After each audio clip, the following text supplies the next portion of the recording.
அது பூரா கம்பி பூரா தூக்கிட்டு போயிடுறீங்க. நாங்க பணம் கட்ட வேண்டியது இருக்குது. ஒவ்வொரு முறையும் 100, 200 கம்பியை தூக்கிட்டு போயிடுறீங்க. அதுக்கு பல ஆயிரத்துல நம்ம கட்ட வேண்டியிருக்கு. அப்படியே கீழே போடுங்க, கீழே போடுங்க, கீழே போடு கம்பிய. தம்பி கொடியை கீழே போடு. இல்ல இப்ப நிறைய பேரு கம்பி திருடானுவா அப்படின்னு ஃபேஸ்புக்கில் போடுறாங்க. சரி எடுத்து போனால் என்ன எடுத்து போகிறேன், என்ன எடுத்து போய் என்ன சார் பண்ண போகிறான் நீ சொல்லுங்க. என்ன காயலாங்கல்ல போட்டு என்ன தண்ணி அடி போகிறோமா? எதுவுமே ஊட்டாண்ட வாசலில் கூட நிற்க வைக்கலாம்.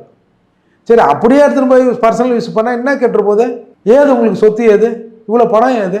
எல்லாம் இவங்க கொடுத்தது தானே. சொல்கிறல்ல வந்து காப்பு காய்ச்சவன் மூட்டை தூக்கி வந்து முதுகிலே வலுவுள்ளவனெல்லாம் இவரெல்லாம் 5க்கும் 10ம் போட்டு சேர்த்த காசில் வளர்ந்த கட்சின்றிய 8.8 லட்சத்து சில்லறாங்க. நேருங்க 9 லட்ச ரூபா.